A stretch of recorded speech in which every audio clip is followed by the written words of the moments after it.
Bonjour à tous, bienvenue dans ce nouveau C'est lundi que lisez-vous. Donc je m'excuse d'abord pour le bruit ambiant, si vous l'entendez, parce que c'est la 4e fois que j'essaie de tourner cette vidéo. Mais à chaque fois je suis interrompue, il y a les voisins qui commencent à crier, il y a le voisin qui commence avec sa tondeuse, ou les oiseaux qui commencent à chanter super fort. Donc voilà, je m'excuse, et j'espère que cette fois-ci c'est la bonne. Alors, donc comme vous pouvez voir, je suis pas chez moi, je suis chez mes parents. Et donc je n'ai pas pu prendre mes livres avec moi. Et donc je vais vous montrer rapidement ce que j'ai lu la semaine dernière grâce à la tablette. J'espère que ça ira, ça rendra bien quand même. Donc voilà, j'ai lu donc le 7e tome de Walking Dead qui s'appelle Dans l'œil du cyclone de Charlie Adler et Robert Kirkman, qui est un livre un comics donc comme son titre l'indique, qui est beaucoup plus calme que les précédents. C'est vraiment voilà, le calme avant la tempête, c'est tout doux, tout mielleux, et on oublie un petit peu qu'on est dans un monde infesté de zombies, et c'est dangereux forcément. Donc moi j'ai beaucoup aimé, enfin comme d'habitude. Si vous connaissez pas encore Walking Dead, faut y aller, il n'y a pas de souci. Alors, ensuite, j'ai lu Max de Sarah Cohen Scully, publié aux éditions Scripto, enfin dans la collection Scripto aux éditions Gallimard plutôt, qui est un roman jeunesse où on suit Max, un enfant qui est le premier-né du programme Lebensborn d'Himmler. C'est un programme en fait qui consistait à réunir les meilleurs éléments, c'est-à-dire les femmes les plus blondes platines avec les yeux les plus bleus clairs et les hommes pareil, pour créer et développer la race aryenne. Et donc Max est le premier-né de cette génération, et on va le suivre durant toute son enfance. Donc dans la première moitié, on le suit où il se fait vraiment endoctriner par la pensée nazie. Voilà, c'est vraiment très choquant, c'est cru, mais je pense que c'est vraiment comme ça qu'on a éduqué ces enfants-là. C'est vraiment intéressant. Il y a tout le parcours de comment chasser un juif, comment reconnaître un bon arien, etc. Donc assez intéressant, même si vraiment très très choquant forcément.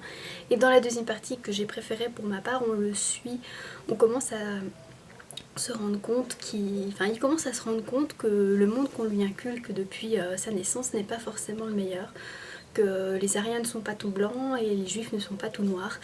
Et c'est vraiment là que je trouve le plus passionnant, c'est voilà, son univers s'écroule, tout ce qu'il a appris durant son enfance commence à être remis en question, et c'est vraiment très très intéressant.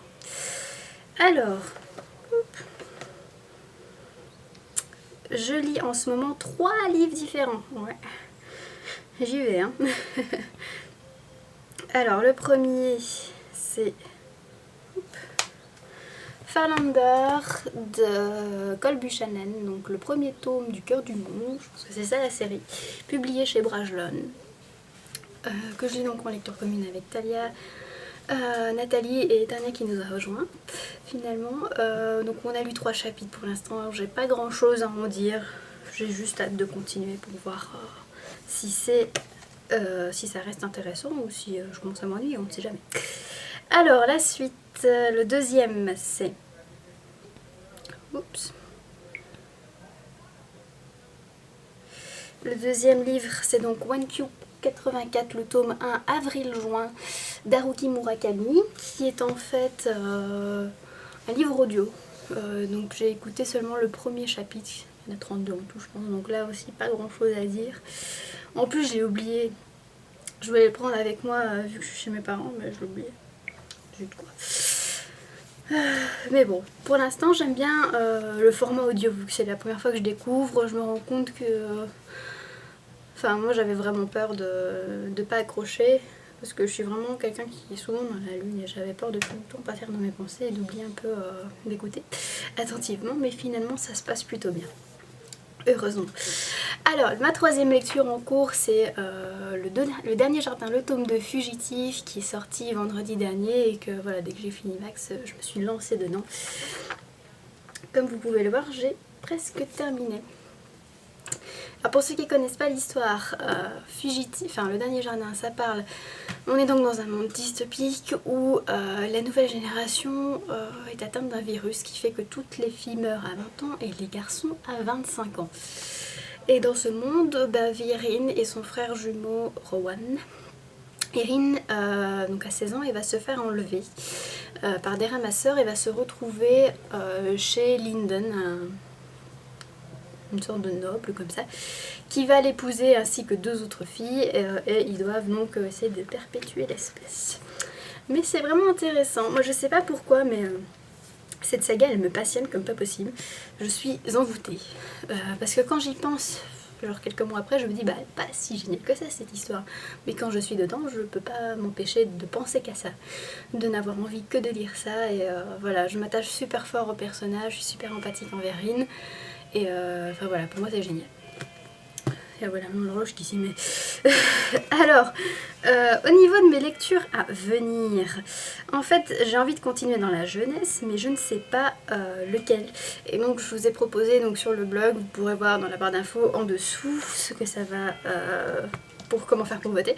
Mais donc je vous propose 3 livres jeunesse et donc à vous de choisir celui que je vais lire ensuite. Le premier c'est Hunger Games, le tome 2, l'embrasement de Suzanne Collins. Ça fait déjà quelques mois que j'ai lu le tome 1 vu que j'ai lu juste avant la sortie ciné. Et j'ai pas envie de me... Enfin j'ai envie de me mettre à jour pour éviter que le film sorte et que je ne l'ai toujours pas lu, donc ce serait peut-être une bonne idée de le commencer. Alors le deuxième c'est Cyrélia d'Alissandre, publié aux éditions Sortilège. Alors là c'est un roman fantasy jeunesse où on suit un jeune garçon qui s'appelle Clément, je pense qu'il va découvrir un monde merveilleux. Donc ça c'est la nouvelle couverture parce qu'il y avait une autre avant, c'est celle que j'ai. Mais celle-ci est vachement plus jolie. Alors, donc voilà un livre tout doux. Peut être pas mal aussi. Et le troisième, c'est un livre que j'ai gagné chez Egal et Yann et que je dois lire quand même depuis pas mal de temps, je trouve. C'est Cabaret, le tome 1, Un génie de Gillian Larkin. Où là, on est dans les années 20 aux États-Unis, strass et paillettes. Voilà, donc 3 styles pour faire différents, même si ça reste du jeunesse. Mais bon, je vous laisse choisir, donc tout est dans la barre d'infos en dessous. Je vous souhaite une très très bonne semaine et surtout hydratez-vous bien parce qu'il fait super chaud. Allez, salut!